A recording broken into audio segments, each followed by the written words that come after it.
তো আজকে হচ্ছে 20 ডিসেম্বর 2024, আমাদের বার কাউন্সিল প্রিলিমিনারি ব্যাচের 72তম ক্লাস এবং সাক্ষ্য আইনের সাক্ষ্য আইনের তৃতীয় ক্লাস। তো আজকে আমরা সাক্ষ্য আইনের সর্বোত্তম সাক্ষ্য বা বেস্ট এভিডেন্স সম্পর্কে আলোচনা করব।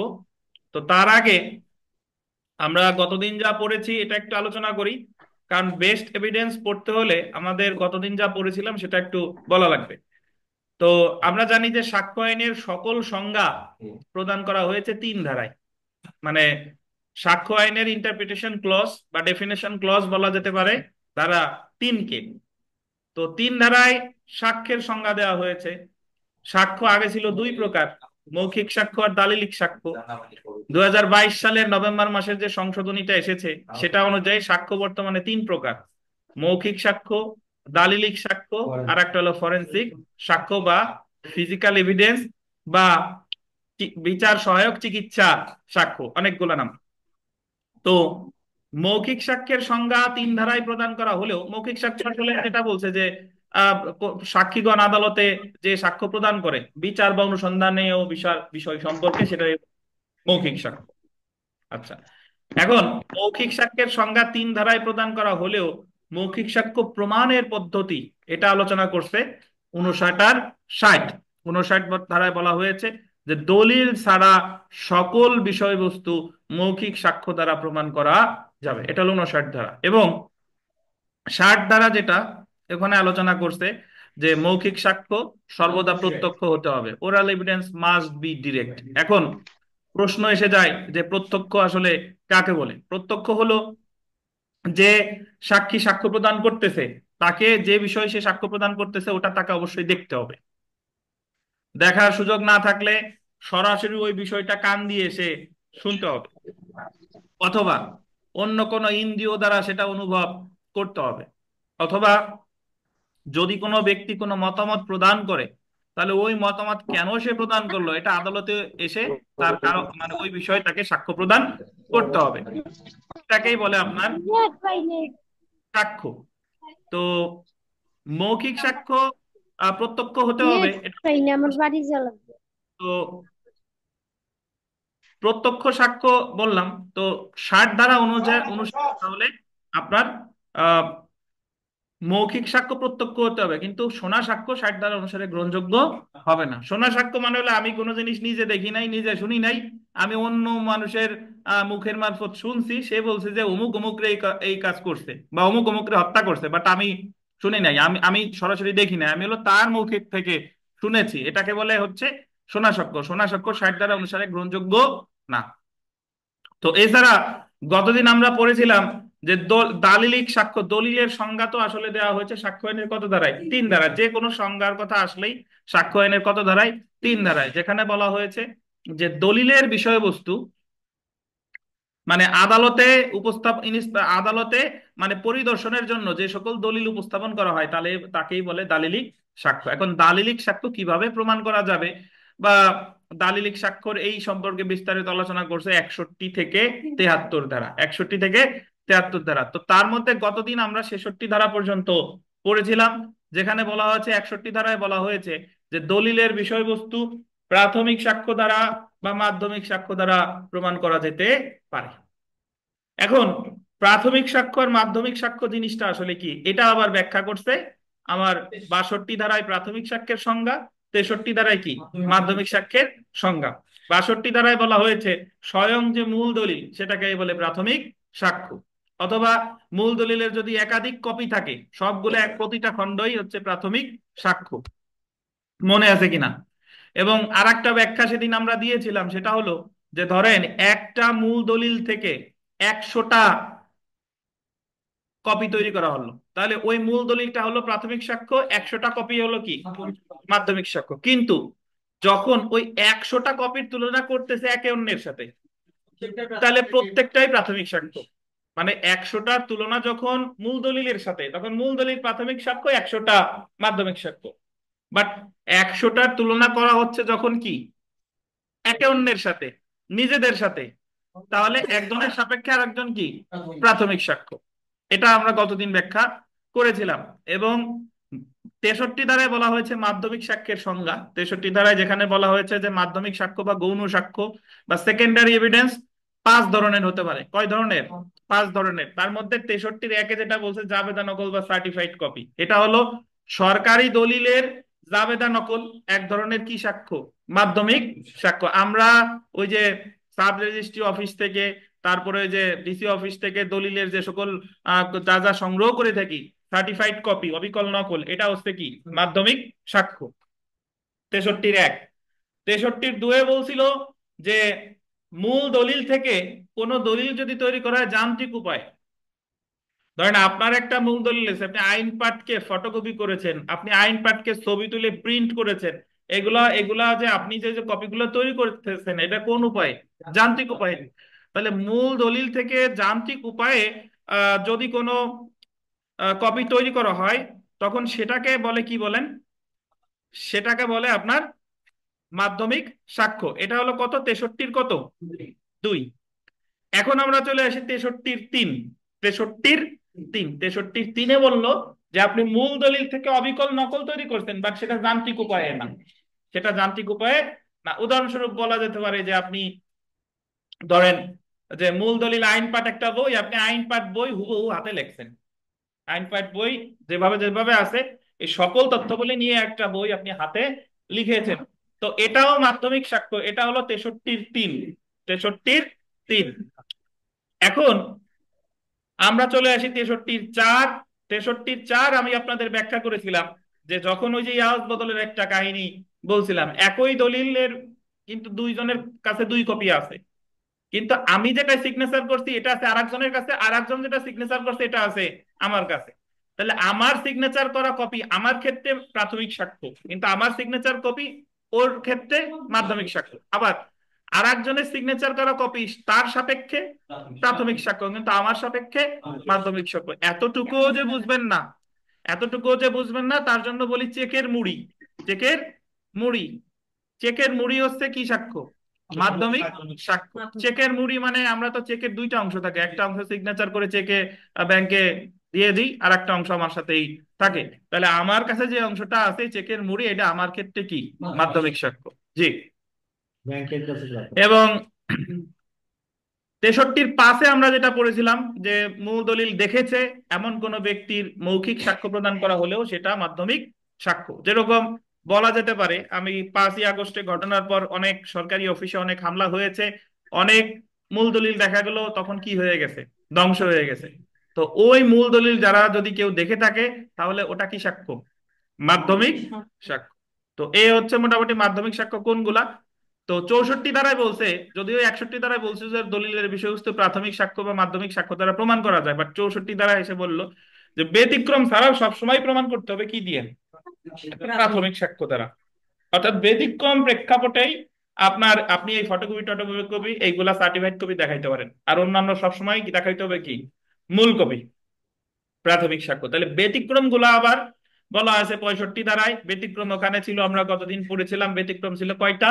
7টা। যেরকম আপনি যার বিরুদ্ধে আহ, মূল দলিল দেখাবেন, মানে যার বিরুদ্ধে প্রমাণ করবেন, সেই মূল দলিল যদি তার কাছেই থাকে, মূল দলিলটা যদি সরকারি দলিল হয়, মূল দলিলটা যদি আদালতের এখতিয়ারের বাইরে হয়, মূল দলিলটা যদি হারাই যায়, মূল দলিলটা যদি আপনার আদালতে উপস্থাপন করা মানে আপনার মানে কষ্টসাধ্য হয় বা বিপজ্জনক হয়, বা যাকে নোটিশ দিচ্ছেন নোটিশ পাওয়ার পরেও সে মূল দলিল হাজির করে নাই, এই সকল ক্ষেত্রে আপনার মূল দলিল না দিয়ে আপনার ওই মাধ্যমিক সাক্ষ্য দ্বারা প্রমাণ করা যেতে পারে। এই 7টা ক্ষেত্র ছাড়া অন্যান্য সকল ক্ষেত্রে আমাকে উপস্থাপন করতে হবে আদালতে স্বয়ং কি? প্রাথমিক সাক্ষ্য। আর যদি আমার এই 65 ধারা 7টা ক্ষেত্রে যে কোনো একটা আমার থাকে, তাহলে আমি স্বয়ং প্রাথমিক সাক্ষ্য না দিয়ে আমি ওই যে 63-তে যে 5টা উপায় আছে, যে কোনো একটা উপায় আমি ওই আমার মাধ্যমিক সাক্ষ্য আমি আদালতে উপস্থাপন করতে পারি।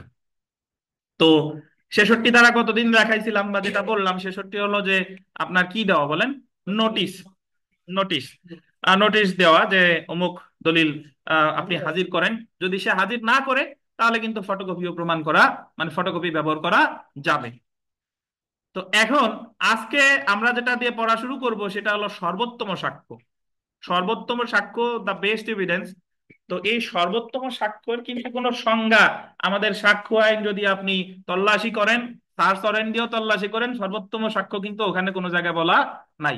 তাহলে সর্বোত্তম সাক্ষ্য আসলে কি, এটা আমরা একটু যদি অনুধাবন করি, দেখেন যে মৌখিক সাক্ষ্যের ক্ষেত্রে মৌখিক সাক্ষ্য হলো দুই প্রকার।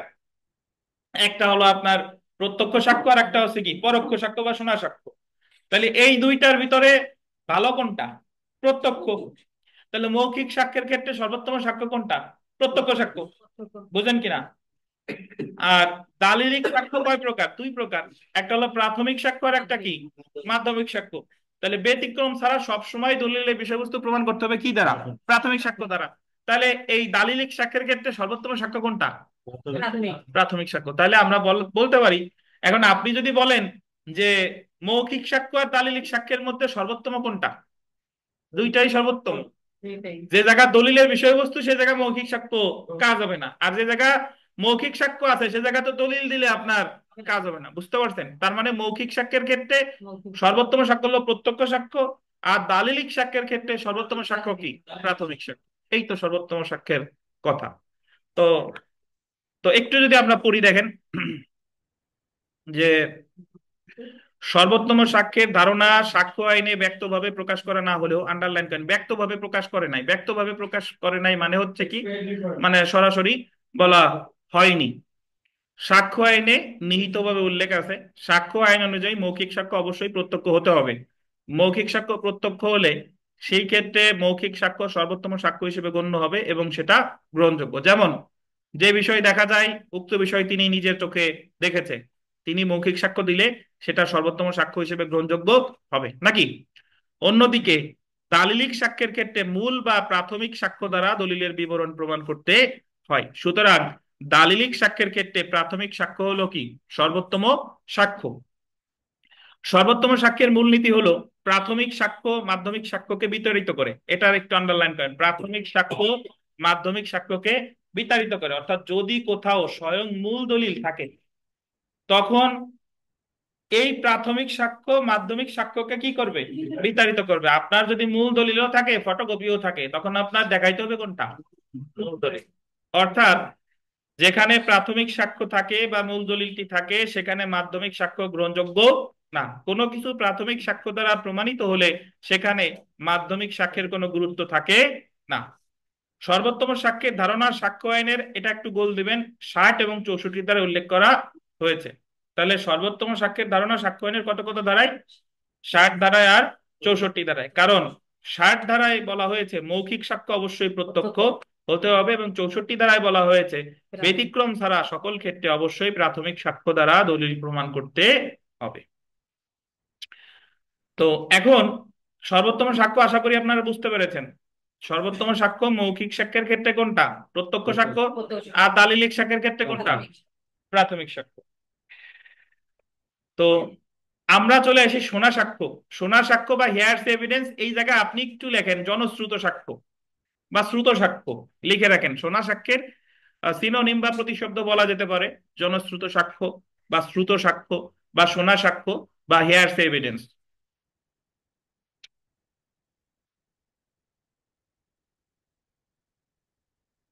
তো ইতিমধ্যে আমরা জেনে গেছি যে শোনা সাক্ষ্য আসলে কাকে বলে। দেখেন, শোনা সাক্ষ্য কোন সাক্ষীর নিজস্ব সাক্ষ্য না, বরং সে অন্যের নিকট থেকে যে সাক্ষ্য শুনেছে সেই সাক্ষ্য হলো কি? শোনা সাক্ষ্য। যেহেতু শোনা সাক্ষ্য বা হিয়ার্স এভিডেন্স প্রত্যক্ষ সাক্ষ্য না, তাই এটা 60 ধারা অনুযায়ী শোনা সাক্ষ্য গ্রহণযোগ্য হবে না।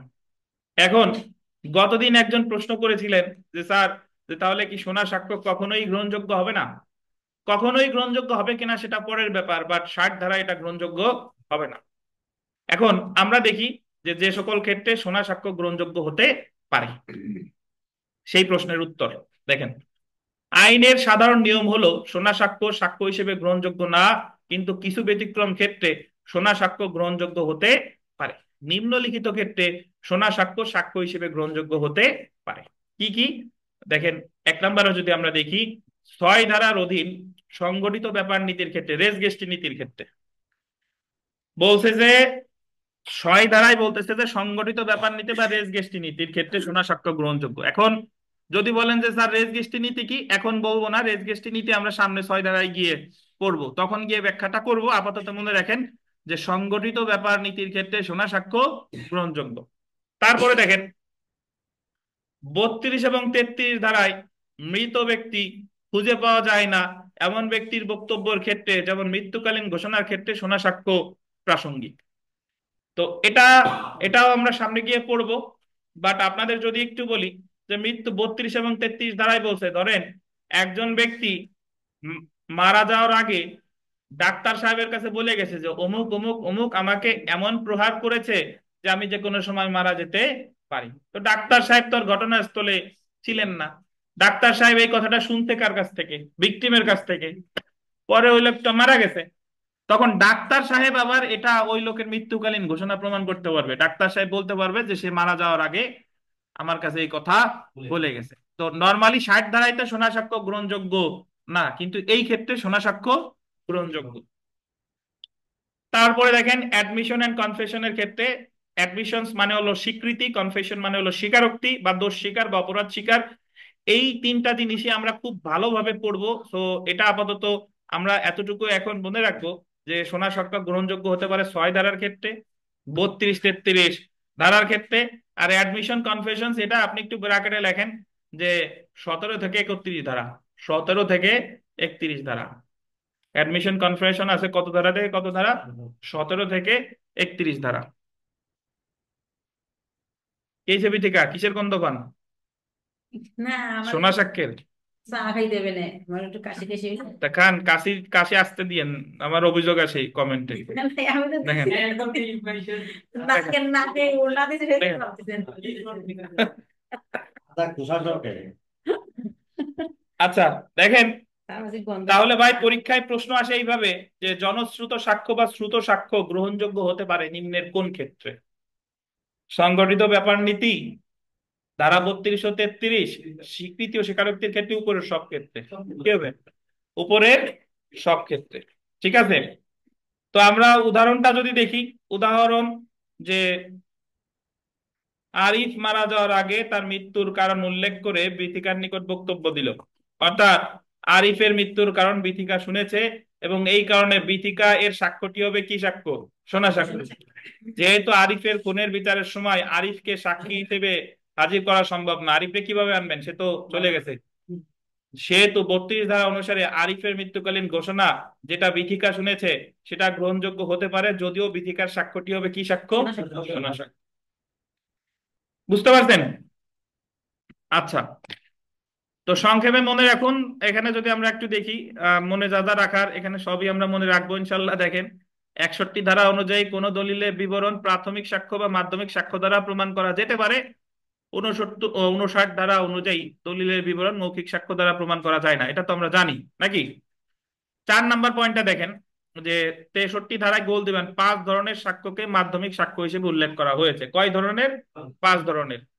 তারপরের পয়েন্টটা দেখি, কোন কোন ব্যতিক্রম ক্ষেত্রে মাধ্যমিক সাক্ষ্য দ্বারা দলিলের বিবরণ প্রমাণ করা যায় তা 65 ধারায় বলা হয়েছে। 65 ধারা অনুযায়ী গোল দিবেন 7টি ব্যতিক্রম ক্ষেত্রে মাধ্যমিক সাক্ষ্য দ্বারা দলিলের প্রমাণ করা যায়। মাসুদ, আপনার ফোন যদি থেকে থাকে, যারা পুরাতন বই, আপনাদের নতুন কোনো বই কিনা লাগবে না, যতটুকু লাগে আমি বলে দিই। বাট আপনারা ফোন থাকলে এখানে তো ওয়াইফাই ফ্রি আছে, জুমে কানেক্ট করে আমার স্ক্রিনে যা যা পড়াচ্ছি সেটা হুবহু কিন্তু দেখা যায়। সো এই সুবিধা আপনি পেতে পারেন। বুঝতে পারছেন? কি আছে এটা দেখা যাবে। জি।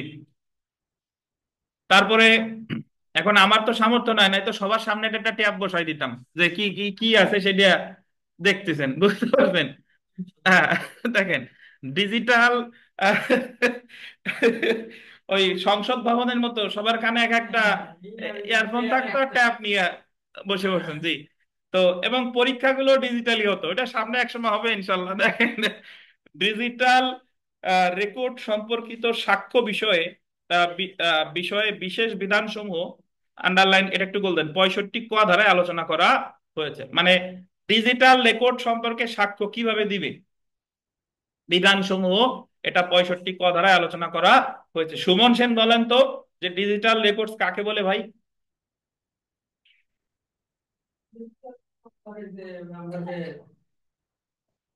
মোবাইলে কথা রেকর্ড করে রাখি হুম, বা বলেন হচ্ছে তো আর মারামারির সময় ভিডিও করে রাখছে ওটা কি? ডিজিটাল। ছবি তুলে রাখছে এটা কি? সিসিটিভি ফুটেজ আছে এটা কি? Digital record. বুঝতে পারছেন? এই সবগুলাই ডিজিটাল রেকর্ড। এই রুবেল, ডিজিটাল রেকর্ড কি সাক্ষ্য? স্যার, এটা তো আপনার দালিলিক সাক্ষ্য স্যার।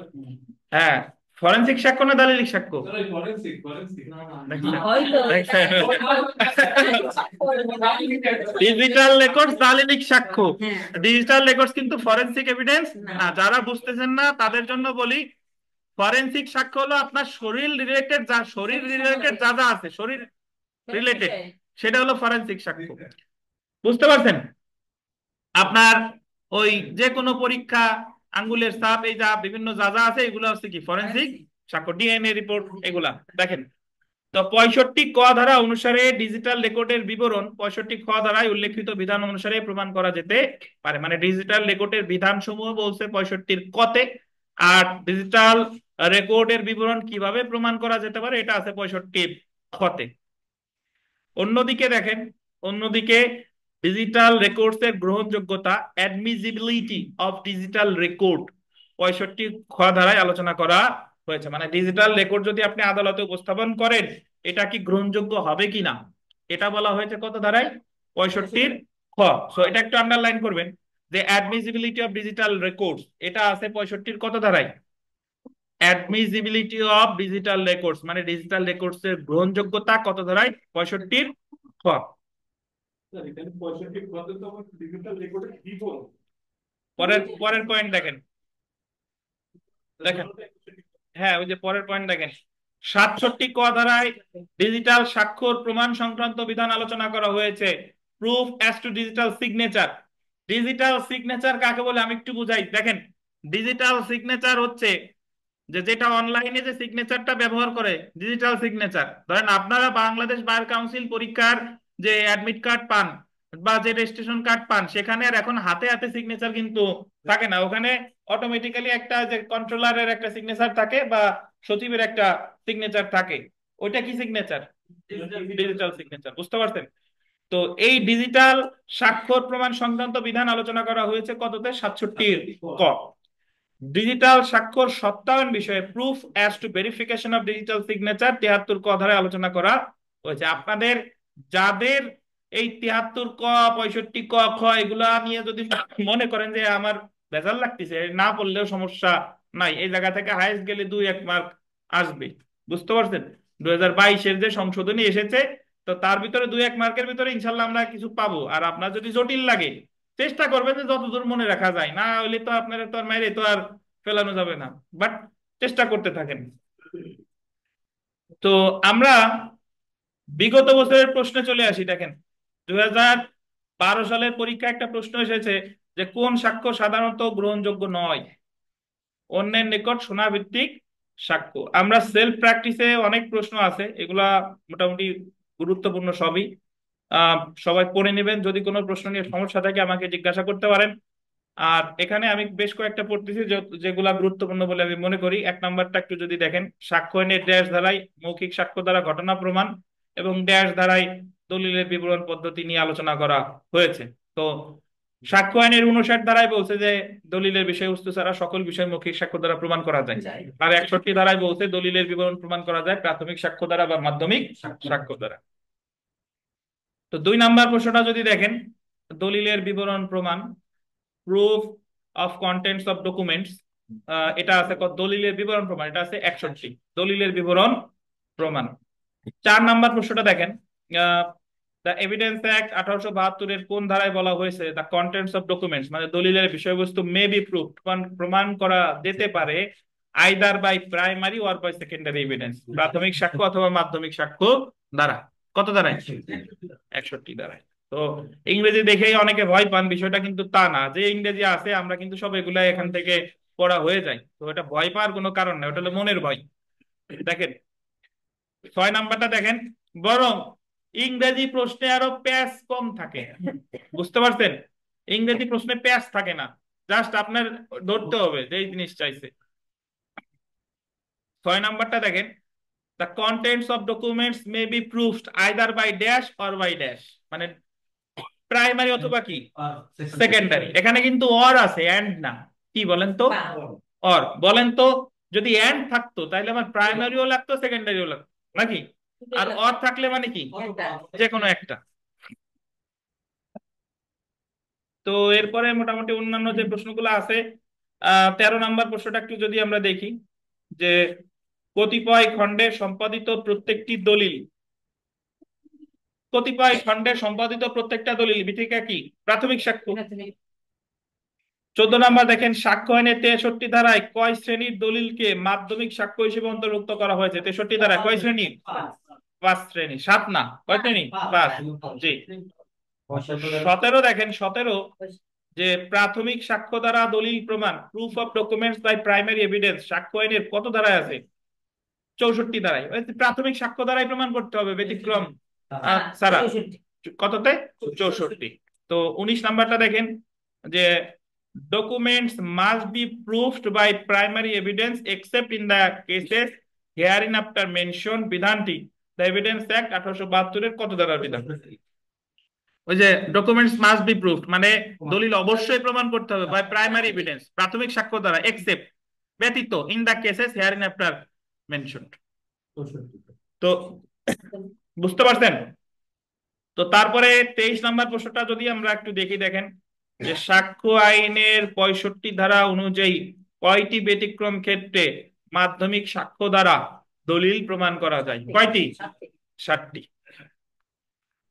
26 নাম্বারটা একটু দেখেন। 26 নম্বরে আছে যে ডিজিটাল রেকর্ডের বিবরণ 65 খ ধারায় উল্লিখিত বিধান অনুসারে প্রমাণ করা যেতে পারে। এভিডেন্স অ্যাক্ট 2022 মানে অ্যামেন্ডমেন্ট অ্যাক্ট 2022 এর কোন ধারা বলে বিধানটি সাক্ষ্য আইনে যুক্ত করা হয়? 65 ক। 65 কতে বলছে যে 65 খ এর বিধান অনুসারে প্রমাণ করা যেতে পারে, কথাটা বলছে কততে? 65 ক।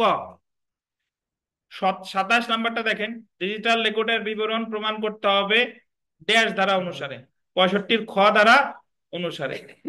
তো 28 নাম্বারটা একটু দেখেন, যে ডিজিটাল রেকর্ডস এর গ্রহণযোগ্যতা, এটা আমি বলছিলাম গুরুত্বপূর্ণ, admissibility of digital records. Digital record আপনি আদালতে যদি উপস্থাপন করেন, এটা কি গ্রহণযোগ্য হবে কিনা এই সম্পর্কে বলা হয়েছে 65 কত ধারায়?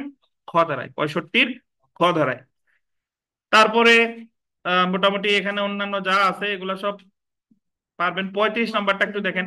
35 সাধারণত সোনা সাক্ষ্য সাক্ষ্য হিসেবে অগ্রহণযোগ্য, কিন্তু নিম্নলিখিত ক্ষেত্রে সোনা সাক্ষ্য সাক্ষ্য হিসেবে গ্রহণযোগ্য হতে পারে। কি কি? Res gestae, admission confession, dying declaration, উপরের কি বলেন সবগুলা। সব শেষের যেটা, এটা একটু আলাদা, এটা একটু আমরা পড়বো। দেখেন, এভিডেন্স অ্যাক্ট 1872 এর কোন ধারায় বলা হয়েছে দাখিলকৃত, আন্ডারলাইন করবেন, দলিলের লেখক বা স্বাক্ষরকারী বলে কথিত ব্যক্তির স্বাক্ষর বা হস্তলিপির প্রমাণ? দাখিলকৃত দলিলের লেখক বা স্বাক্ষরকারী বলে কথিত ব্যক্তির স্বাক্ষর বা হস্তলিপি প্রমাণ, এটা আছে কত ধারায়? 67 ধারায়। আমি একটু বিষয়টা ব্যাখ্যা করি। সেটা আমাদের যখন লিখিত পরীক্ষা দিতে যাব, তখন একটা প্রশ্ন আসে, সেটা হলো যে দলিলের লেখা বা স্বাক্ষর প্রমাণের জন্য আমাদের সাক্ষ্য আইনে কি কি পদ্ধতি আছে বা কি কি বিধান আছে। আবার বুঝাই, দলিলের লেখা বা স্বাক্ষর প্রমাণের জন্য আমাদের সাক্ষ্য আইনে কি কি বিধিবিধান আছে। ধরেন একটা মামলায় প্রশ্ন উঠেছে যে এই যে দলিল লেখক, এটি কি আরিফ সাহেবের লেখা কিনা, বা এটা কি বিথিকা বিশ্বাসের সিগনেচার কিনা, এটা হচ্ছে মামলার বিষয়বস্তু। তো তখন এটা আদালত বুঝবে কিভাবে, মানে আদালতের হাতে কি কি পদ্ধতি আছে? প্রথমে যেটা আমি বলি সেটা হলো আমাদের সাক্ষ্য আইনের 67 ধারা। সাক্ষ্য আইনের 67 ধারায় বলছে যে যে যে যারে নিয়ে প্রশ্ন উঠছে এটা কি আরিফ সাহেবের লেখা কিনা বা এটা বিথিকার সিগনেচার কিনা, আরিফ আর বিথিকারে ডাকবে আদালত, ডেকে আদালত সামনে বলবে যে আরিফ সাহেব আপনি লেখেন বা বিথিকা আপনি সিগনেচার করেন। ডেকে স্বয়ং আদালতের সামনে এই কাজগুলো করাচ্ছে, এটা কত ধারায়? 67 ধারায়। বুঝতে পারছেন? এই যে একটা পদ্ধতি। দ্বিতীয় পদ্ধতি যেটা, সেটা আছে ধরেন আমাদের 73 ধারায়। কত ধারায়? 73 ধারায়। 73 ধারায় বলছে যে অন্যান্য লেখা বা সিগনেচারের সাথে তুলনা করে সিদ্ধান্ত দিবে। কিভাবে? দেখা গেল যে আরিফ সাহেবের যে দলিল নিয়ে প্রশ্ন উঠেছে বা বিথিকার যে সিগনেচার নিয়ে প্রশ্ন উঠছে, ওই ধরনের লেখা প্লাস ওই ধরনের সিগনেচার আরো আছে কিনা, আরো আছে কিনা, এইগুলার সাথে ওই মামলার বিষয়বস্তুর এটা কি করবে, তুলনা তুলনা করবে। বুঝতে পারছেন? তাহলে 67-তে হলো ডে কে সরাসরি কি সামনাসামনি সামনে লেখাচ্ছে, আর 73-এ কি করতেছে, তুলনা। অন্যান্য যে লেখাটাকা আছে সেগুলোর সাথে আদালতে বিচারক মহোদয় এটা মিলিয়ে দেখবে। বুঝতে পারছেন? এখন পরে আরো একটা পদ্ধতি আছে, সেটা হলো আমার 45 ধারা। 45 ধারা হলো এক্সপার্ট অপিনিয়ন, বিশারদের মতামত, যেটা অধিকাংশ ক্ষেত্রে আদালত অনুসরণ করে থাকে। আমাদের লোকাল কোর্টে বা জেলা আদালতে গুলোতে যেটা সবচেয়ে বেশি হয় সেটা হলো যে 406 420-এর মামলা হয়েছে, মামলা হওয়ার পরে যে আসামি এসে দাবি করতেছে যে এই সিগনেচার তার না, এই সিগনেচার তার না, তখন আদালত ওটারে বিশারদের কাছে পাঠায়, এক্সপার্টের কাছে পাঠায়, যে ওই বিষয়ে হাতের লেখা যে হস্তলিপি বিশেষজ্ঞ যে, সে দেখবে যে আসলেই কি তার হাতের লেখা কি না। এই যে যে এইটা পাঠাচ্ছে, এই বিধানটা আছে কত দ্বারায়, 45 ধারা। বুঝতে পারছেন? তাহলে 67-তে হলো স্বয়ং ব্যক্তিরে ডাকে লেখাচ্ছে, 73-এ হলো অন্যান্য লেখার সাথে কি করতেছে, তুলনা করতেছে, আর 45-এ হলো কার কাছে পাঠাচ্ছে, বিশারদের কাছে পাঠাচ্ছে। বুঝছেন? আচ্ছা, আরো পদ্ধতি যেটা আছে 47 ধারায়, 47 ধারা আছে পরিচিত লোকের অভিমত, পরিচিত লোকের অভিমত নিতে পারে। কিভাবে? ধরেন আমাদের শামীম সাহেব, উনি যে স্যারের সাথে কাজ করে, তা ভবিষ্যতের প্রশ্ন উঠছে যে এই দলিলটা বা এই সিগনেচারটা শামীম সাহেবের হাতের লেখা কিনা। তখন শামীম সাহেবের হাতের লেখার সাথে তো সবচেয়ে পরিচিত হওয়ার কথা কার, ওনার যে স্যার আছে অ্যাডভোকেট মহোদয়, বা অন্যান্য উনি যাদের সাথে কাজ করে ওনার সেরেস্তায় যদি অন্য কোনো কলিগ থাকে, তা তারা ওনার হাতের লেখার সাথে কি বলেন, পরিচিত। তাহলে উনিও পরিচিত, তাহলে তাদেরকে ডেকে জিজ্ঞাসা করতে পারে যে দেখেন তো এটা কি, আপনাদের কি মনে হয় এটা কি শামীম সাহেবের লেখা কিনা। তো এটা করতে পারে কত ধারায়, 47 ধারায়। তো 67 দ্বারা বোঝানোর জন্য অন্য বাকিগুলা বললাম আর কি, যে যদি কোনো হাতের লেখা বা সিগনেচার নিয়ে প্রশ্ন উঠে, তাহলে আমাদের সাক্ষ্য আইন অনুসারে কি কি পদ্ধতি আছে, পদ্ধতিগুলো আছে 67-তে স্বয়ং আদালত ডাকবে যে আমার সামনে তুমি লিখে দেখাও, এটা কত 67, অন্যান্য লেখার সাথে তুলনা করবে 73, আর বিশেষজ্ঞের কাছে পাঠাবে সাক্ষ্য আইনের কত 45, আর পরিচিত ব্যক্তিদের অভিমত নিবে কত 47। তো এই সবগুলোই আমরা সামনে ইনশাল্লাহ পড়বো। জাস্ট আপাতত যেটা বললাম সেটা হচ্ছে কত, 67। সো এটা একটু মনে রাখেন, যাদের বইতে নাই অবশ্যই পুরাতন বইতে লেখা আছে যে দলিলের লেখক বা স্বাক্ষরকারী বলে কথিত ব্যক্তির স্বাক্ষর বা হস্তলিপি প্রমাণ, এটা আছে কততে, 67। Proof of signature and handwriting of person alleged to have signed or written document produced। তো যাই হোক, আমরা এখন চলে আসব যে প্রত্যায়িত দলিল প্রমাণের পদ্ধতি, প্রত্যায়িত দলিল প্রমাণের পদ্ধতি। এখন প্রশ্ন উঠছে, আপনি তো মূল দলিল দেখাইছেন বা মূল দলিল দেখাইছেন, এখন প্রশ্ন উঠছে যে আসলে এই দলিলটা কি সঠিক কিনা। ধরেন একজন ব্যক্তি, এক মহিলা যৌতুকের মামলা করছে, তো এখন যৌতুকের মামলা করলে সাথে কি দেওয়া লাগে, কাবিননামা দেওয়া লাগে। এখন যে আসামি সে এসে দাবি করতেছে যে উনি আমার ওয়াইফ না, আর যে কাবিননামা দেখাইছে এটা কি, ভুয়া। তাহলে আদালত তাকে বলবে যে তাইলে আপনার যদিও যৌতুকের আপনি কাবিননামার মূল কপি দেখাইছেন, সার্টিফাইড কপি দিচ্ছেন, যৌতুকের যে কাবিননামা এটা মূল কপি হয় না, এটা হলো সার্টিফাইড কপি, মূল কপি থাকে কার কাছে, কাবিন রেজিস্ট্রারের কাছে। তো আদালত বলতে পারে যে আপনি এটা যে আপনার কাবিননামার মূল কপি এটা আপনি প্রমাণ করেন। তো এখন উনি প্রমাণ করবে কিভাবে, প্রমাণ করবে প্রত্যয়নকারী সাক্ষীর মাধ্যমে। প্রত্যয়নকারী সাক্ষী বা এটা কিভাবে প্রমাণ করতে হবে, এই বিধানটা আলোচনা করছে 68 থেকে 73, 68 থেকে 73। তো আজান দিছে, আমরা আপনারা যাদের একটু ব্রেক চাটা খেয়ে নেন, আমরা নামাজ শেষে আবার শুরু করবো ইনশাল্লাহ।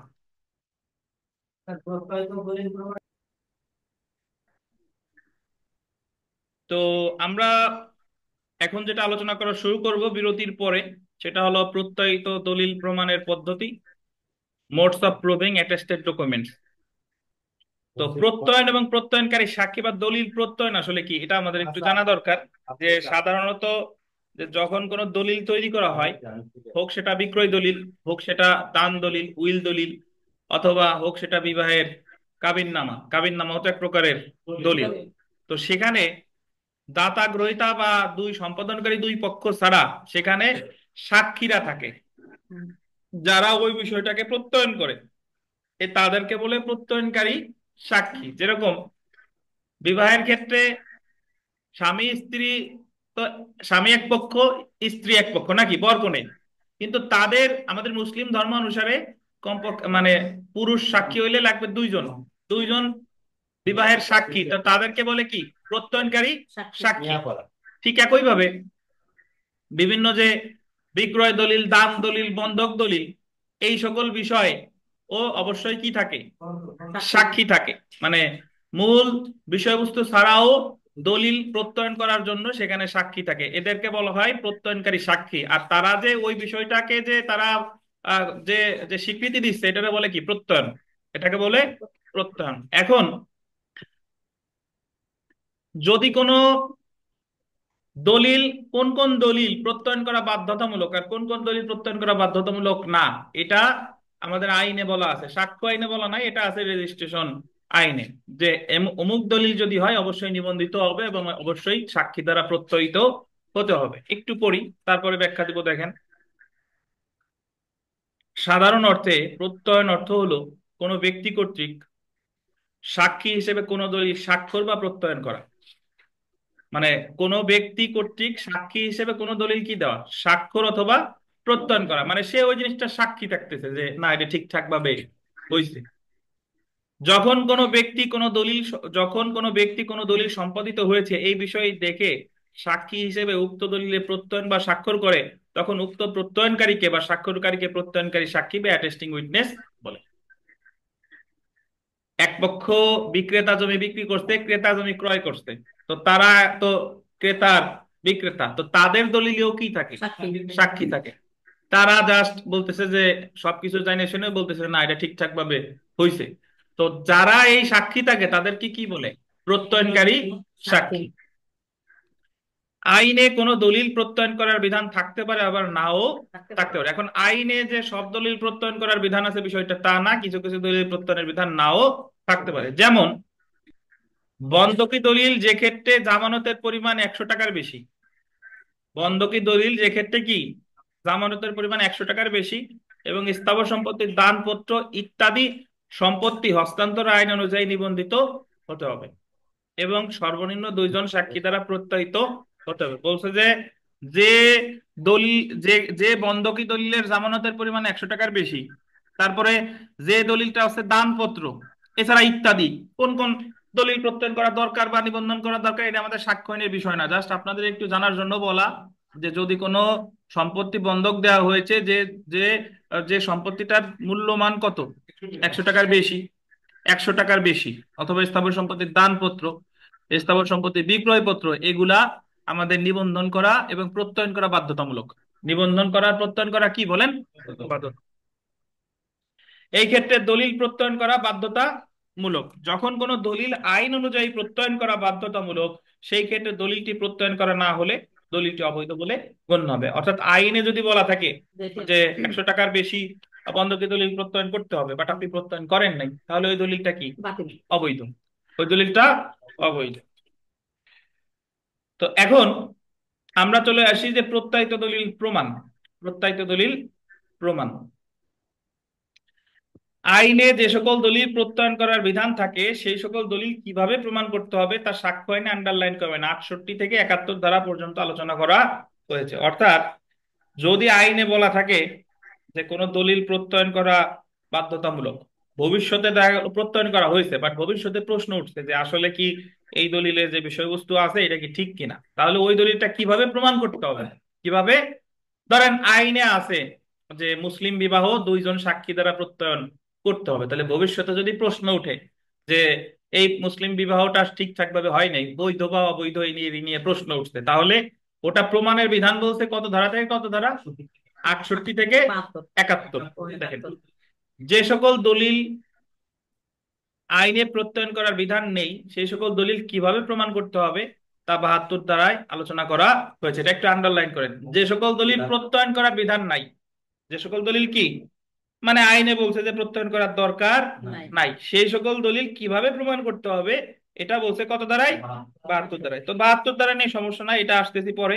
জাস্ট আপাতত আমরা চলে আসি 68 ধারায় কি বলছে সেখানে।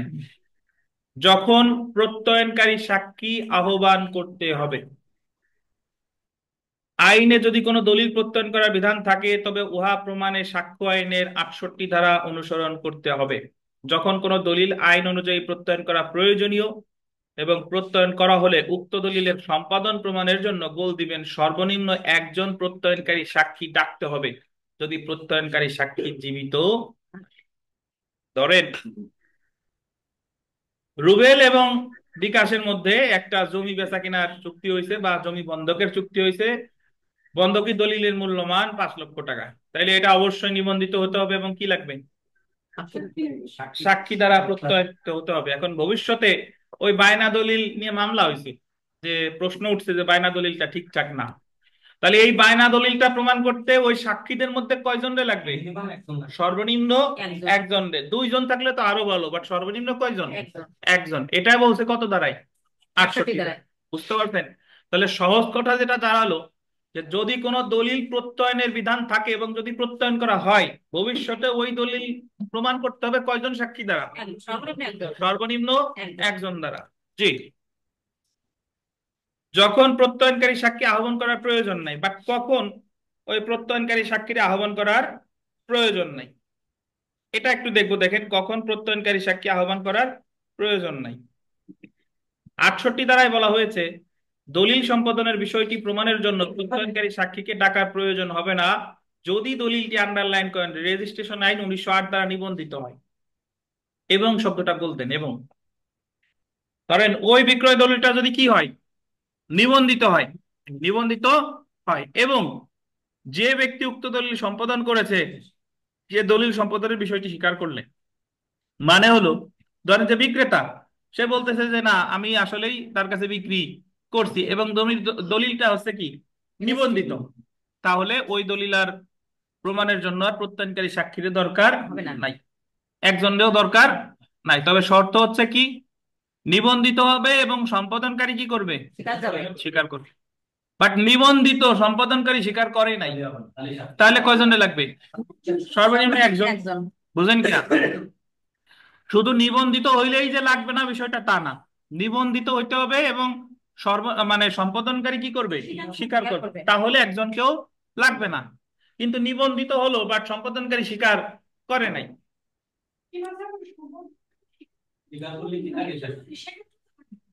না সেক্ষেত্রে একটু পরে আসতেছি, মানে সেটা পরের বিষয়। আপাতত এটা ধরে নিন যে নিবন্ধিত হইতে হবে এবং সম্পাদনকারী স্বীকার করতে হবে, এই দুইটা আহ, মানে শর্ত যদি মিলা যায় তাহলে আর আপনার সাক্ষীর দরকার হবে না। নাই। বাট যে কোনো একটা মিললে অবশ্যই আদালত বললে সাক্ষীর দরকার হবে।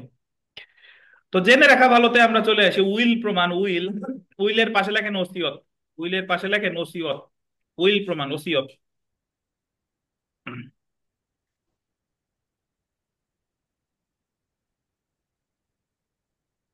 যারা উইল বুঝেন না তাদের জন্য বলি, উইল হলো একজন ব্যক্তি জীবিত থাকা অবস্থায় সে যদি তার যে সহায় সম্পত্তি এটা যদি কাউকে কারো নামে লিখে দিয়ে যায়, যেটা কার্যকর হবে তার মৃত্যুর পরে, সেটাকে বলে উইল। উইল ধরেন রুবেল তার সম্পত্তি উইল করে দিতে পারে বিকাশ সাহেবের নামে, বাট এই সম্পত্তি বিকাশ পাবে রুবেল মারা যাওয়ার পরে, এটাকে বলে উইল বা আরবিতে বলে ওসিয়ত। আর দানকে বলে হেবা। দানকে বলে কি বলেন? হেবা। দান দেওয়ার সাথে সাথেই কার্যকর হয়। এখন দিবেন নগদে কার্যকর, বিকাশেও না। নগদ। বুঝতে পারছেন? দেখেন আচ্ছা, তো উইল সম্পাদনকারী বিষয়টি প্রমাণের জন্য শুধুমাত্র উইলটি নিবন্ধিত বা উইলটির লেখককে বা তার স্বাক্ষর পরীক্ষা করা যথেষ্ট না। আন্ডারলাইন করবেন, উইল নিবন্ধিত হোক বা না হোক উইলের ক্ষেত্রে অবশ্যই একজন প্রত্যয়নকারী সাক্ষীকে ডেকে উইল সম্পাদনের বিষয়টি প্রমাণ করতে হবে। উইল নিবন্ধিত হোক বা না হোক উইলের ক্ষেত্রে অবশ্যই একজনকে ডেকে এটা প্রমাণ করতে হবে, এটা আইনের বিধান।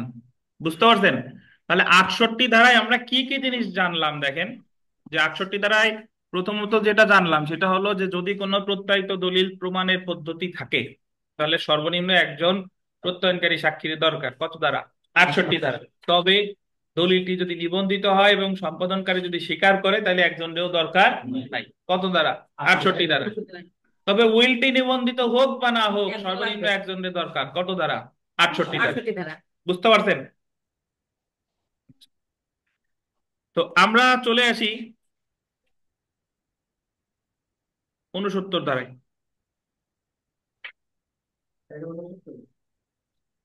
নাই যে পড়বো দেখেন, আছে তো আপনাদের বইতে। যে ক্ষেত্রে প্রত্যয়নকারী সাক্ষী মারা গেছে বা খুঁজে পাওয়া যায় না, আছে না? যে ক্ষেত্রে প্রত্যয়নকারী সাক্ষী মারা গেছে বা খুঁজে পাওয়া যায় না, যে ক্ষেত্রে প্রত্যয়নকারী সাক্ষী মারা গেছে বা আদালতের এখতিয়ারের বাইরে অবস্থান করছে, মানে সাক্ষীদের একজন কি হয়ে গেছে, প্রত্যয়নকারী সাক্ষী দুইজনও মারা যেতে পারে বা একজন মারা গেছে, অথবা আদালতের এখতিয়ারের বাইরে অবস্থান করছে, মানে তারা ধরেন এখন আছে বিদেশে, বা যুক্তিসঙ্গত খোঁজাখুঁজির পরেও তাকে পাওয়া যায় না, বা দলিলটি যুক্তরাজ্যে সম্পাদন হয়েছে বলে মনে হয়, সেই ক্ষেত্রে দলিল সম্পাদনের বিষয়টি প্রমাণের জন্য নিম্নলিখিত দুইটি বিষয় প্রমাণ করতে হবে। ধরেন সাক্ষী কেউ নাই, মারা যেতেই পারে, বা সে আছে বিদেশে, এখন তার জন্য তো আমার তো একটা বিকল্প ওয়ে দরকার, সেটা বলতে কত ধারায়? 69 ধারায়। তো দুইটি পদ্ধতি কি এটা আমরা একটু দেখি। দেখেন, একজন প্রত্যয়নকারী সাক্ষীর স্বাক্ষর দ্বারা, ধরেন যে সাক্ষী মারা গেছে, ঠিক আছে তুমি মারা গেছো ভালো কথা, বাট সে তো বিভিন্ন জায়গায় তো স্বাক্ষর টাক্ষর করে গেছে না? তাহলে আপনি দেখাবেন যে না, সে এছাড়াও যে বিভিন্ন জায়গায় যে স্বাক্ষর করে গেছে, এই যে দেখেন স্বাক্ষরের নমুনা, এবং আমার দলিলে যে স্বাক্ষর করছে এই স্বাক্ষরের কি আছে? মিল আছে। মিল আছে। এবং এখানে বা আছে, বা কেটে এবং লেখেন, পাইছেন? বা আছে না? বা কেটে এবং লেখেন। এবং দলিল সম্পাদনকারীর স্বাক্ষর দ্বারা, যে দলিল সম্পাদন করছে তার স্বাক্ষর দ্বারা, তার তাহলে সাক্ষীর স্বাক্ষর লাগবে আর কার স্বাক্ষর লাগবে? দলিল সম্পাদনকারীর স্বাক্ষর। এই দুইটা স্বাক্ষর দরকার।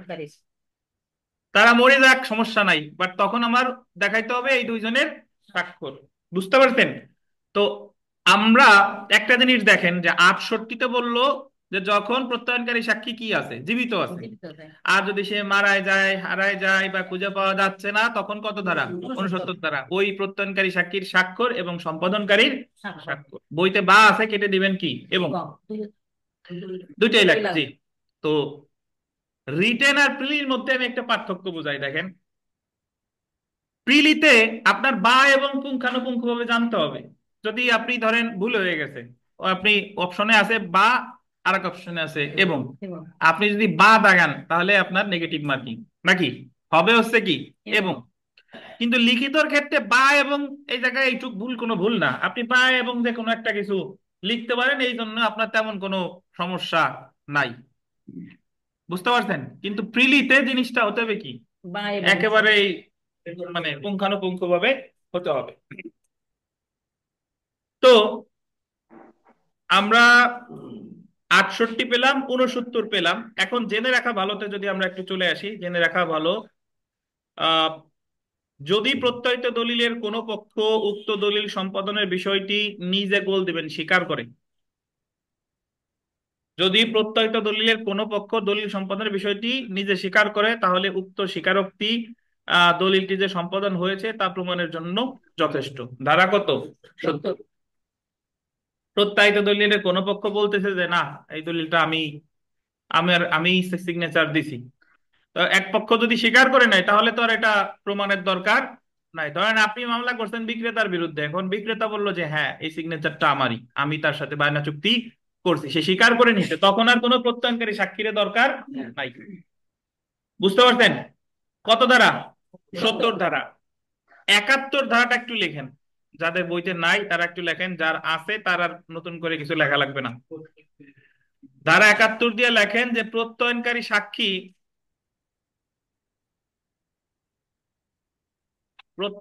সাক্ষী দলিল স্বীকার করতে না চাইলে, প্রত্যয়নকারী সাক্ষী দলিল স্বীকার করতে না চাইলে বা ভুলে গেলে ভুলে গেলে অন্যান্য সাক্ষ্য দ্বারা প্রমাণ করা যাবে। অন্যান্য সাক্ষ্য দ্বারা প্রমাণ করা যাবে।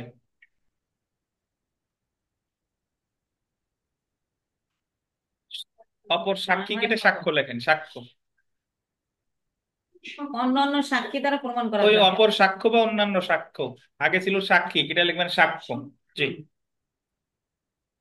তো বিষয়টা হচ্ছে যে যদি এরকম হয় যে ধরেন সে অ্যাটেস্টিং উইটনেস ছিল, বাট তার সাথে এখন আপনার সম্পর্ক ভালো না, এখন আপনার মামলায় সে এসে বলতে চাচ্ছে না, সে আসলে আপনি জানেন যে তারা যদি সাক্ষী হিসেবে মানাও হয় সেই বিষয়টা স্বীকার করবে না, বা সে এটা মানতে চাচ্ছে না, বা অনেকে আছে যে তার ভুলে গেছে, সে এটা কি ভুলে গেছে 30-40 বছর আগের, তাহলে কিভাবে মনে রাখবে?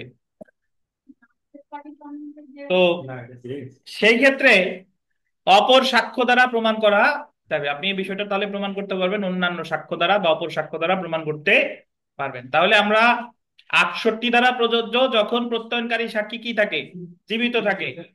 69 দ্বারা প্রযোজ্য প্রত্যয়নকারী সাক্ষী যখন কি মারা গেছে, হারায় গেছে, খুঁজে পাওয়া যাচ্ছে না। 70 দ্বারা প্রযোজ্য যখন সম্পাদনকারী কি করে নিচ্ছে, স্বীকার করে নিচ্ছে। 71 দ্বারা প্রযোজ্য যখন প্রত্যয়নকারী সাক্ষী স্বীকার করতে চাইতেছে না অথবা ভুলে গেছে, তখন অন্যান্য সাক্ষ্য দ্বারা প্রমাণ করা যাবে। জি।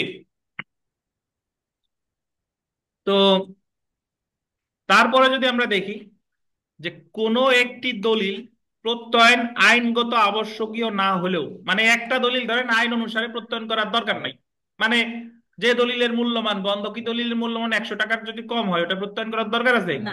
নাই।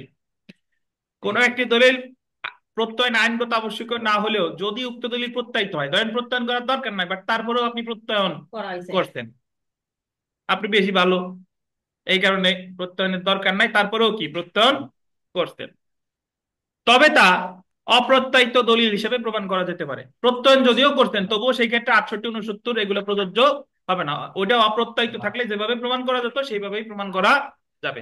মানে বুঝাইতে পারি নাই? বুঝাইনো হচ্ছে যে ধরেন প্রত্যয়ন যদি করা লাগতো যেটা বাধ্যতামূলক, সেই ক্ষেত্রে তো 68, 69, 70, 71 এগুলা প্রযোজ্য। কিন্তু যে দলিলটা প্রত্যয়ন করা বাধ্যতামূলক না, তো সেটা তো আবার প্রত্যয়ন করার কোনো দরকারই নাই। তো তারপরেও যদি কেউ কি করে প্রত্যয়ন করে, তাহলে তার ক্ষেত্রে 68, 69, 70 এগুলো প্রযোজ্য হবে না। এটা হলো মেইন কথা, বুঝতে পারছেন? এটা বলছে কত দ্বারাই? 72 দ্বারাই। বুঝেন নাই বোধহয়? তাহলে একাত্তরের যে পঁচিশে স্বাস্থ্য দলিল যদি হাজির করতে না দেয় বা স্বীকার করতে না দেয়, তাহলে তো তার এই 72 দ্বারা কিন্তু ওই বেনিফিট সে পাবে না। 71-এর সাথে আপনি 72 মিলাচ্ছেন কেন? 72 যদি সুবিধা নিতে বাকি যেগুলো সেগুলো 72-এ বলতেছে যে যে দলিল প্রত্যয়ন করা বাধ্যতামূলক না সেটা সে প্রত্যয়ন করছে, তাহলে প্রত্যয়ন করলেও তবুও তার অপ্রত্যায়িত দলিল হিসেবেই প্রমাণ করা যাবে। সাক্ষীর দরকার নাই, সম্পাদনকারী স্বাক্ষরটা করে এগুলো কিছু দরকার নাই। বুঝেন নাই রুবেল? জি।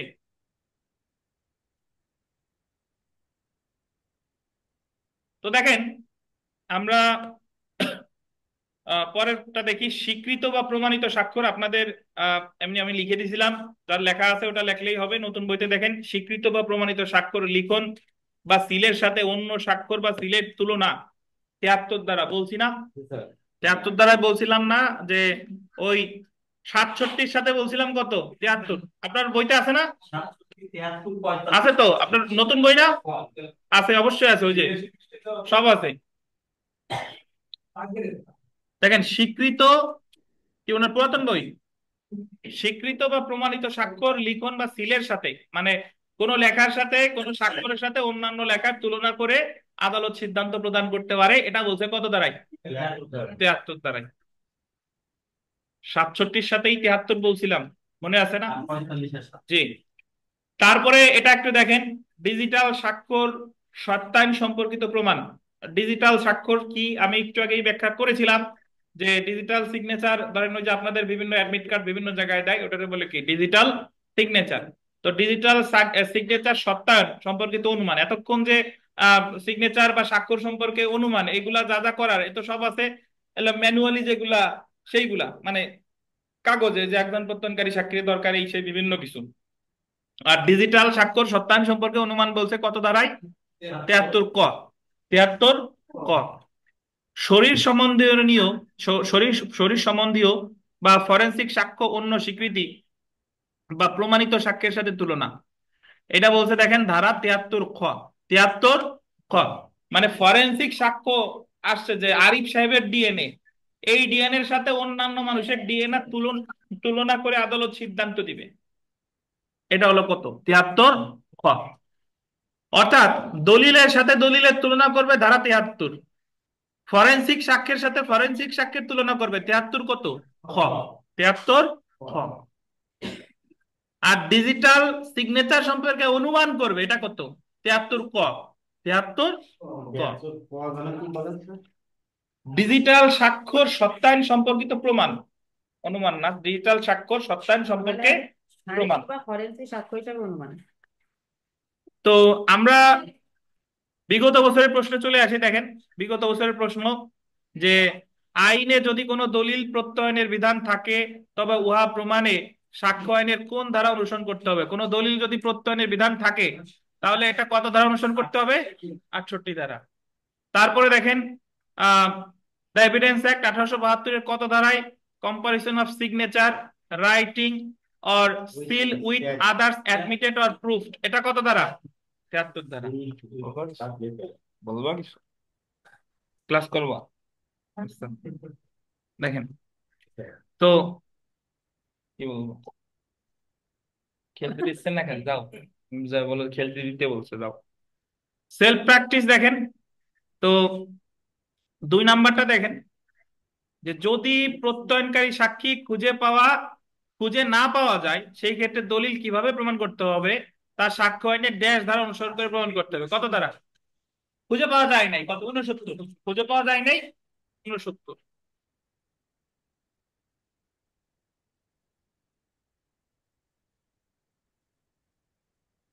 তো 4 নাম্বারটা দেখেন, নিম্নলিখিত কোন ক্ষেত্রে দলিল সম্পাদন প্রমাণ করার জন্য সর্বনিম্ন একজন প্রত্যয়নকারী সাক্ষী আহ্বান করতে হবে? দলিলটি আইন অনুযায়ী প্রত্যয়ন করা প্রয়োজনীয় হয়, দলিলটি যদি নিবন্ধিত না হয়, যদি দলিল সম্পাদন করে দলিল সম্পাদনের বিষয়টি কি করে? অস্বীকার করে। উপরের সবকটি।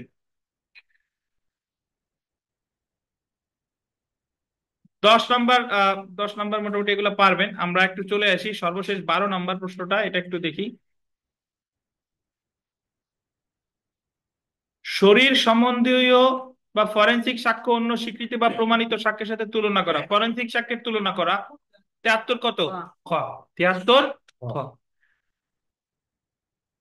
তো এখন আমরা চলে আসি সরকারি দলিল এবং বেসরকারি দলিল। সরকারি দলিল এবং বেসরকারি দলিল। তো আপনারা যদি একটু দেখেন, আমরা কিন্তু 59 ধারা থেকে এই 73 খ পর্যন্ত কিন্তু কোনো ধারা আমাদের কি নাই, বাদ নাই। তো আমরা এখন পড়বো দেখেন public document and private document. সাক্ষ্য আইনে দলিলকে 2টি ভাগে ভাগ করা হয়েছে। 1 নাম্বার দেখেন সরকারি দলিল বা পাবলিক ডকুমেন্টস, বেসরকারি দলিল বা প্রাইভেট ডকুমেন্টস। তো সরকারি দলিল কোনগুলো এবং তার প্রকৃতি 74 ধারায় এবং 75 ধারায়, বেসরকারি দলিল 76 থেকে 78 ধারায়। আন্ডারলাইন করবেন, সরকারি দলিল প্রমাণের বিষয় সম্পর্কে আলোচনা করা হয়েছে। সরকারি সরকারি সরকারি দলিল কিভাবে প্রমাণ করা যাবে সেই বিষয় সম্পর্কে আলোচনা করছে কত ধারায়? 76 থেকে 78 ধারায়। দেখেন, আচ্ছা খেলতে না দিলে তুমি ক্লাস করো, বসো।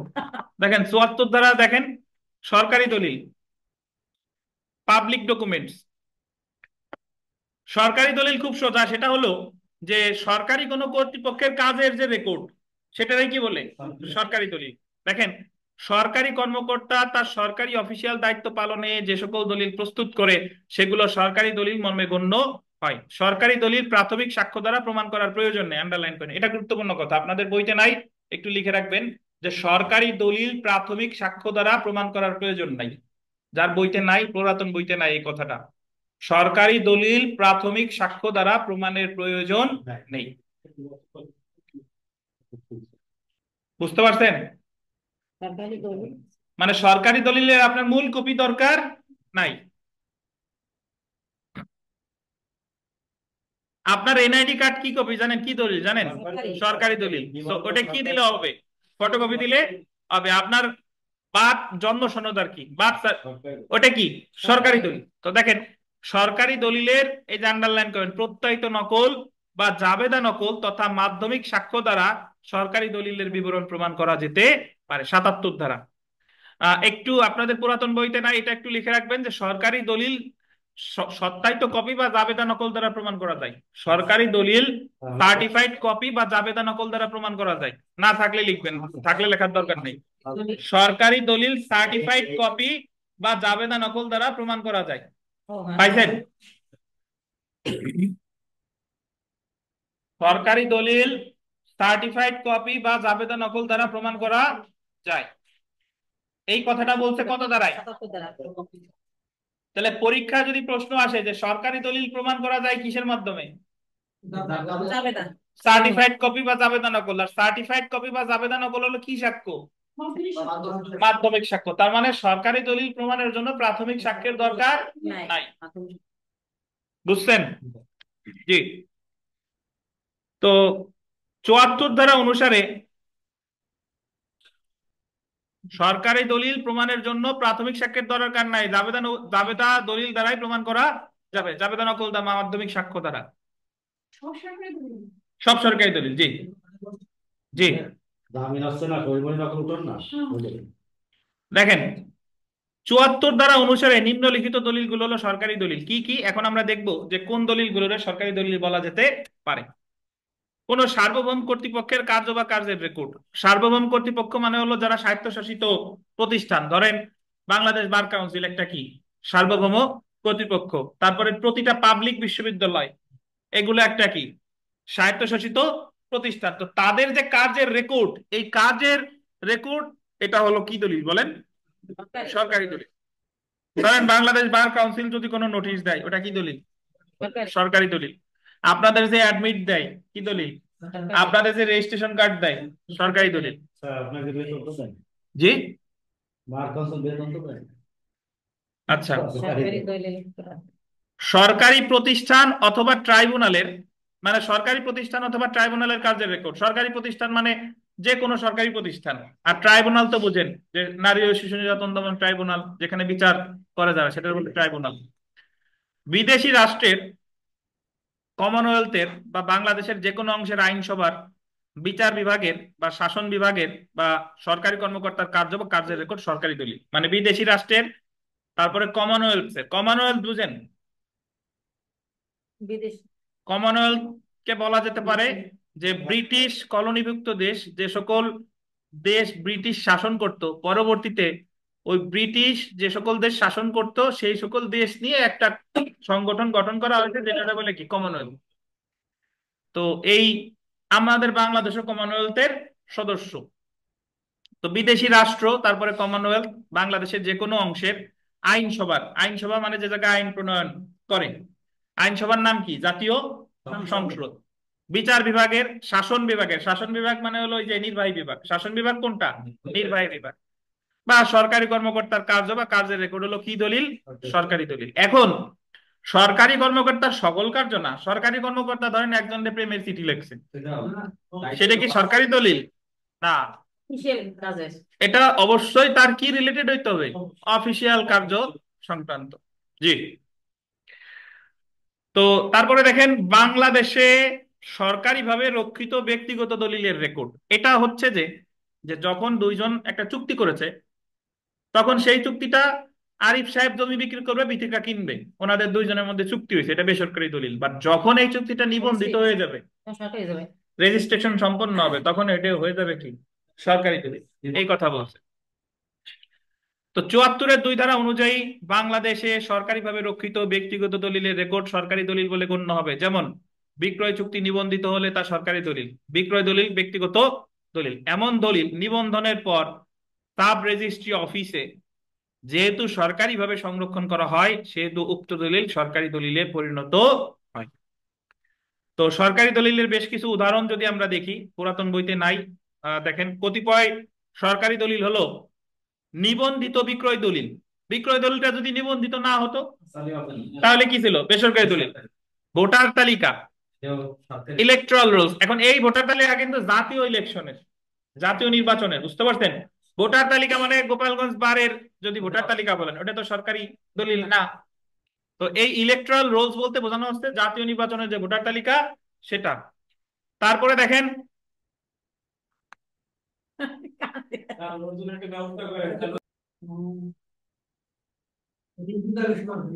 তো সরকারি দলিলের আহ, সরকারি দলিল হলো নিবন্ধিত বিক্রয় দলিল, তারপরে ভোটার তালিকা, রাজস্ব বিবরণী, খতিয়ান, রেকর্ড অফ রাইটস, সরকারি কর্তৃপক্ষ কর্তৃক প্রদত্ত জন্ম মৃত্যু সনদ, জন্ম ও মৃত্যু সনদ, চার্জশিট, ম্যাজিস্ট্রেট কর্তৃক সিআরপিসির 164 দ্বারা লিপিবদ্ধকৃত দোষ স্বীকারমূলক বক্তব্য, ওয়ারেন্ট, সমন সরকারি দলিল। আদালতে দাখিলকৃত আর্জি বা লিখিত জবাব সরকারি দলিল যখন উক্ত আর্জি বা লিখিত জবাব আদালতে দাখিলের পর নিবন্ধিত হয়। মানে হলো আপনি মাত্র মামলা ড্রাফট করছেন, এখনো আদালতে গিয়ে জমা দেন নাই, ওই সময় কিন্তু বেসরকারি দলিল। যখন আদালতের বইতে কি হয়ে গেছে, রেজিস্ট্রি হয়ে গেছে, তখন হয়ে যাবে কি? সরকারি। সরকারি দলিল। তারপরে দেখেন সার্ভে রিপোর্ট, গণবিজ্ঞপ্তি, আদালতের রায়, ডিক্রি, আদেশের কপি, পুলিশের নিকট দাখিলকৃত প্রাথমিক তথ্য বিবরণী ইত্যাদি সরকারি দলিল। এখানে একটু লিখবেন যে আদমশুমারি রিপোর্ট সরকারি দলিল না, আদমশুমারি রিপোর্ট সরকারি দলিল না। তো এখান থেকে সাধারণত যে ধরনের প্রশ্ন হয় যে নিম্নের কোনটি সরকারি দলিল, নিম্নের কোনটি সরকারি দলিল নয়। তো আপনার কাছে একটু অদ্ভুত লাগতে পারে যে আদমশুমারি তো সরকার, আদমশুমারি কিন্তু প্রকৃতপক্ষে সরকারি মানে কার্যের অংশ না, সরকারি কার্যের অংশ না। মানে আদমশুমারি করে কারা? প্রশাসন করে। আদমশুমারি করে কারা? হ্যাঁ আদমশুমারি কিন্তু আমরা আমরা আপনারাই করি নাকি, মানে সাধারণ লোকজনের আসে। পরিসংখ্যানটা কিন্তু সরকারি অফিস। সরকারি অফিস হোক, বাট ওটা আদমশুমারি আপনার সরকারি দলিল না। তো আমরা চলে আসি, দেখেন ধারা 75 বেসরকারি দলিল প্রাইভেট ডকুমেন্টস। তো খুব সোজা, সরকারি দলিল ছাড়া বাদ বাকি যত যা আছে সব কি? বেসরকারি দলিল। আপনাদের সামনে যে বই আইন পাঠ, এটা কি? বেসরকারি দলিল। সাক্ষ্য আইনের 75 ধারায় বলা হয়েছে সরকারি দলিল বাদে বাকি দলিল হচ্ছে কি দলিল? বেসরকারি দলিল। যেমন বিক্রয় চুক্তিপত্র, ইজারা দলিল, বন্ধকি দলিল ইত্যাদি। আখিনুর সাহেব বলেন যে এই বিক্রয় চুক্তিপত্র বা ইজারা দলিল এটা কি কখনো সরকারি দলিল হতে পারে কিনা? আখিনুর সাহেব, হতে পারে স্যার, কখন? যদি কখনো সরকারি খাতা দিয়ে রেজিস্ট্রি হয় তখন। ধন্যবাদ। নিবন্ধিত হয়ে গেলে সেটা হয়ে যাবে কি? সরকারি দলিল। ধন্যবাদ। তো এখান থেকে এই ধরনের প্রশ্নই আসতে পারে। 74 75, আমরা একটু 76 ধারায় চলে আসি। দেখেন সরকারি দলিলের সই মোহর নকল বা জাবেদা নকল, certified copies of public documents. যদি পরীক্ষায় প্রশ্ন আসে যে certified copies of public document সম্পর্কে আলোচনা করা হয়েছে সাক্ষ্য আইনের কত ধারায়? 76 ধারায়। একটু পড়ি দেখেন, সাক্ষ্য আইনের 76 ধারায় দুইটি বিষয় আলোচনা করা হয়েছে। এক, সরকারি দলিলের জাবেদা নকল বা প্রত্যায়িত নকল প্রস্তুতির পদ্ধতি। দুই, সরকারি দলিলের প্রত্যায়িত বা জাবেদা নকল প্রাপ্তির পদ্ধতি। আপনাদের বইতে নাই এতটুক। মানে একটা সরকারি দলিল কিভাবে, সরকারি দলিলের জাবেদা নকল কিভাবে প্রস্তুত করবে সেটা বলছে, আর কিভাবে এটা পাওয়া যাবে এই দুইটা পদ্ধতির কথা বলছে। তো জাবেদা নকল বা প্রত্যায়িত নকল প্রাপ্তির শর্তাবলী এটা যদি একটু দেখে দেখেন, যে দলিলটি অবশ্যই একটি সরকারি দলিল হতে হবে। মানে সবকিছুরে জাবেদা নকল বলে না, জাবেদা নকল বা সার্টিফাইড কপি হয় কিসের? সরকারি দলিলের। বুঝতে পারছেন? উক্ত দলিল পরিদর্শন বা দেখার অধিকার আবেদনকারী থাকতে হবে। সকল সরকারি দলিল কিন্তু চাওয়া যায় না, জানেন? ধরেন আমরা সিআরপিসি শেষ করে এসেছি যে সিআরপিসির পুলিশ ডায়েরি সরকারি দলিল, বা পুলিশ ডায়েরি আপনি দেখতে পারবেন না। তো এটাকে ওটার জাবেদা নকল কিন্তু আপনি পাবেন না। বাট 161 বলেন, তারপরে 164 বলেন, এগুলোর জাবেদা নকল কিন্তু পাওয়া যাবে। তারপরে দেখেন আবেদনকারী অবশ্যই প্রয়োজনীয় ফি পরিশোধ করবে। এটার জন্য আপনাকে অবশ্যই একটা সুনির্দিষ্ট পরিমাণ টাকা বা ফি জমা দিতে হবে। উক্ত সরকারি দলিল যে ব্যক্তির হেফাজতে আছে তার নিকট হতে উক্ত দলিলের প্রত্যায়িত বা জাবেদা নকল প্রাপ্তির জন্য আবেদনকারী প্রয়োজনীয় ফি পরিশোধ করে আবেদন করবে। তো তারপরে দেখেন উপর উল্লেখিত শর্তাবলী পূরণ হলে যে সরকারি কর্মকর্তার হেফাজতে উক্ত মূল সরকারি দলিল আছে তিনি উক্ত দলিলের প্রত্যায়িত নকল যথাযথভাবে স্বাক্ষর করবে, তারিখ এবং সিল দিয়ে প্রত্যায়িত নকল বা জাবেদা নকল সরবরাহ করবে। উক্ত প্রত্যায়িত নকলটি যে মূল দলিলের অবিকল নকল, ট্রু কপি, সেটা প্রত্যায়িত নকলের নিচে উল্লেখ করবে। তাহলে আমরা ৭৬ ধারার সারাংশ যদি বলি, ৭৬ ধারায় বলছে যে যদি কোনো সরকারি দলিল সার্টিফাইড কপি কিভাবে প্রস্তুত করা হবে এটা বলছে, আর বলছে যদি এটা কিভাবে পাওয়া যাবে, এবং যদি এটা পাওয়ার বিধান থাকে তাহলে এটা পাওয়া আপনার অধিকার। পাওয়ার বিধান যদি আইনে থাকে তাহলে এটা আপনার পাওয়া কি অধিকার। অধিকার। তবে এক্ষেত্রে আপনাকে নির্দিষ্ট ফি পরিশোধ করতে হবে, এবং যখন তিনি এটা দিবেন ওখানে লেখা থাকবে অবিকল নকল। তো এখন ৭৬ দ্বারা পড়লাম আমরা, দেখেন আহ প্রত্যায়িত নকল বা জাবেদা নকল দাখিল করে দলিল প্রমাণ, proof of documents by production of certified copies. সরকারি দলিলের বিবরণ প্রমাণের পদ্ধতি ৭৭ দ্বারায় বলা হয়েছে জাবেদা নকল বা প্রত্যায়িত নকল দ্বারা সরকারি দলিলের বিবরণ প্রমাণ করা যেতে পারে। একটু আগেই বলছি যে সরকারি দলিলের বিবরণ প্রমাণ করা যেতে পারে কিভাবে, জাবেদা নকলের মাধ্যমে, কারণ সরকারি দলিলের অরিজিনাল কপি থাকে কার কাছে, সরকারের কাছে। সো আপনার কাছে জাবেদা নকল ছাড়া আর কোনো কিছু নাই।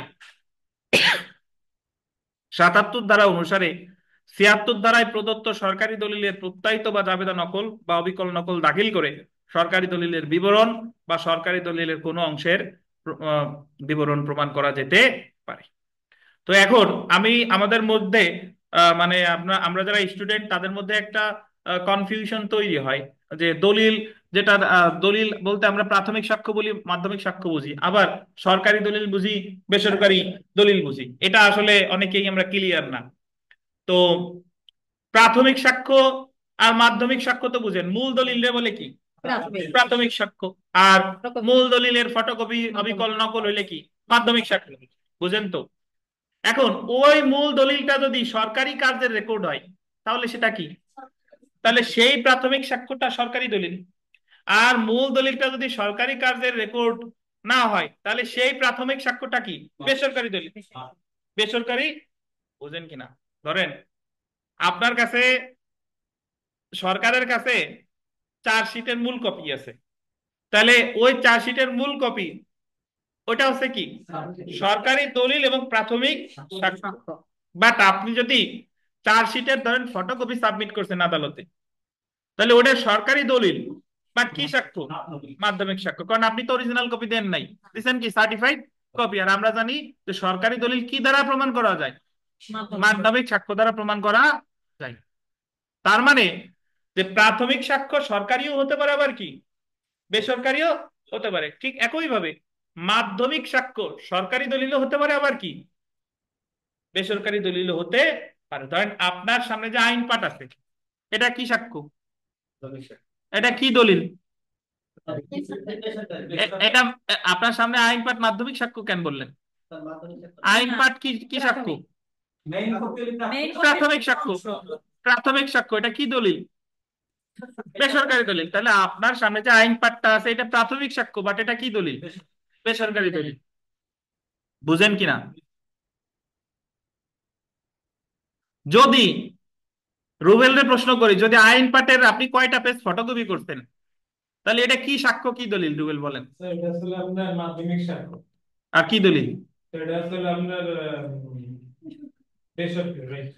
আইন পাঠের কয়টা কপি যদি আপনি ফটোকপি করেন তাহলে ফটোকপি তো ডেফিনেটলি মাধ্যমিক সাক্ষ্য, আর আইন পাঠ একটা কি দলিল, বেসরকারি দলিল। বুঝতে পারছেন। তো আমরা মানে ছাত্র জীবনে অনেক কিছু বুঝতে পারি না, তো এই কারণে আমিও যখন পড়তাম সাক্ষ্য আইন এক সময় একটা নির্দিষ্ট সময় পর্যন্ত মনে হতো একবার প্রাথমিক সাক্ষ্য, মাধ্যমিক সাক্ষ্য, আবার সরকারি দলিল, আবার বেসরকারি দলিল, ব্যাপারটা কি আপনারা কি বুঝতে পারছেন। জি। তো প্রায় শেষ আমাদের। বলেন তো এই বিকাশ, আপনার যে মোটর সাইকেল এর কি নিচে পিছনে নাম্বার আছে, নাম্বার প্লেট আছে, এখনো নাই। কার আছে, সুমন সেনের আছে, মানে বাইক ধরেন যার আছে, ধরেন কারো বাইকের পিছনে যে নাম্বার প্লেট আছে বিআরটি এর থেকে যে নাম্বার প্লেটটা লাগাই দিছে এটা কি দলিল বলেন, এটা সরকারি দলিল। এখন আপনি যদি ওই বিআরটি এর যে প্লাস্টিকের নাম্বার প্লেট সেটাই লাগান, তাহলে সার্টিফাইড কপি মাধ্যমিক সাক্ষ্য সরকারি দলিল নাকি? বুঝতে পারছেন? তো জেনে রাখা ভালো। তো যদি আমরা আসি যে সরকারি দলিল বাদে সকল দলিল বেসরকারি দলিল, ৭৬ ধারা অনুযায়ী সরকারি কর্মকর্তা সরকারি দলিলের সইমুদ্রিত নকল দিতে বাধ্য। বাধ্য কোন ক্ষেত্রে? যে ক্ষেত্রে ওই দলিল দেওয়ার নিয়ম আছে। জি, জাবেদা নকল বা সইমুদ্রিত নকল বা সার্টিফাইড কপিজ দ্বারা সরকারি দলিল প্রমাণ করা যেতে পারে। কত ধারায় বলছে? ৭৭ ধারায়। সো আমরা আজকের লেকচারে প্রায় শেষ পর্যায়ে চলে এসেছি। বিগত বছরের প্রশ্নটা যদি একটু দেখি, দেখেন যে দ্য এভিডেন্স অ্যাক্ট 1872 অনুযায়ী কোনটি সরকারি দলিল নয়? সরকারি দলিল নয় জানতে চেয়েছে। সার্ভে এন্ড সেটেলমেন্ট রিপোর্ট, এটা দেয় তো সরকারি কর্তৃপক্ষ নাকি? জন্ম সনদ, আরজি, তো বিভাগীয় অনুসন্ধানে ম্যাজিস্ট্রেট কর্তৃক লিপিবদ্ধকৃত বিবৃতি। বিভাগীয় অনুসন্ধান বলতে বোঝাচ্ছে যে কোনো চাকরির ক্ষেত্রে যে বিভাগ অনুসন্ধান করে, এই তারা ওই স্থানীয়ভাবে যেটা করতেছে ওইটা আপনার বলতেছে যে সরকারি দলিল হিসেবে গণ্য হবে না। আর বাদ বাকি তিনটাই সরকারি দলিল। সবচেয়ে ভালো যে প্রশ্ন সেটা দেখেন ২ নাম্বারটা।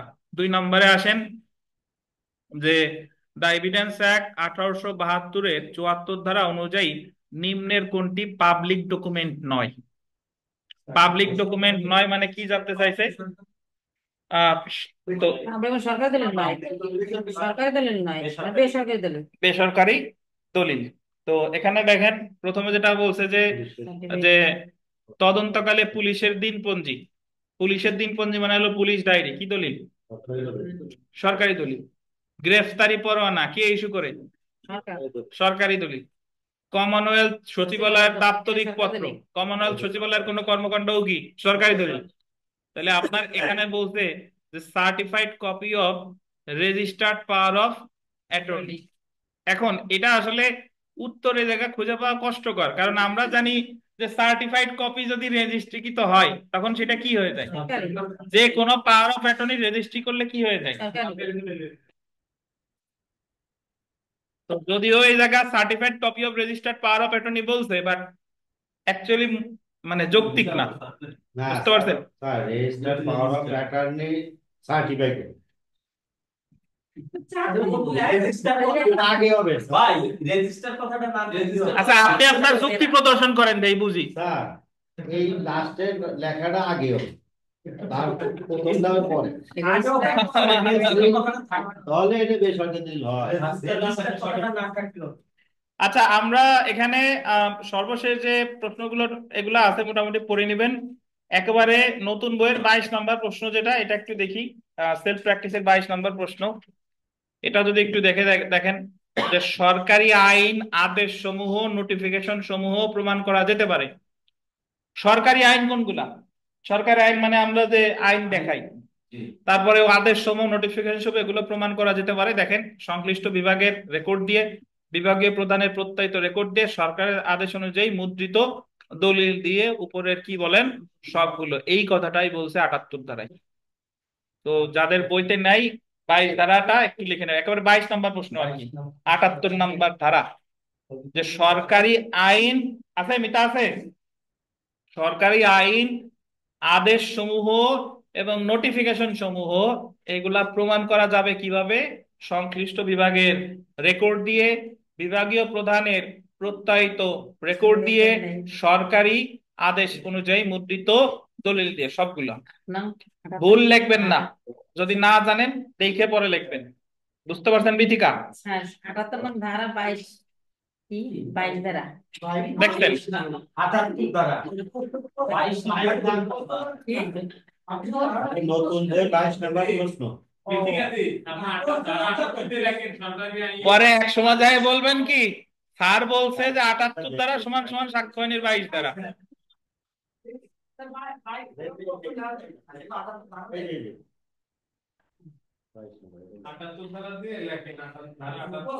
তো আমরা আজকে যতটুকু পড়লাম এটা নিয়ে আপনাদের কোনো প্রশ্ন আছে কিনা দেখেন, এবং আগামী দিন আমরা বিষয়ের প্রাসঙ্গিকতা শুরু করব। আপনারা যারা সাক্ষ্য আইন মিস করতেছেন, এই জায়গায় অনেক কিছু শেখার আছে। আপনি যারা সাধারণত পড়ার ইচ্ছা নাই, একা একা যখন পড়তে বসবেন, নতুন কেউ ধরেন মনোযোগ নাই, সাক্ষ্য আইন কিন্তু পড়তে গেলে আপনি মোটামুটি বিরক্ত হয়ে যাবেন, যে এই জায়গায় কি কি লেখা আছে, কি সব বলে টলে।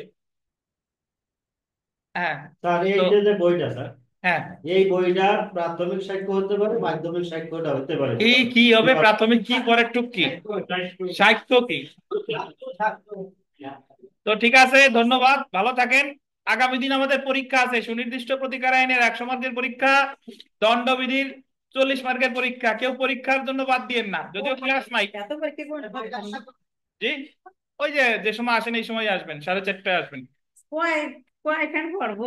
স্যার পরীক্ষা কি তাহলে আইন বিভাগ করে শুরু হবে না, আইন বিভাগ না, আগে আগে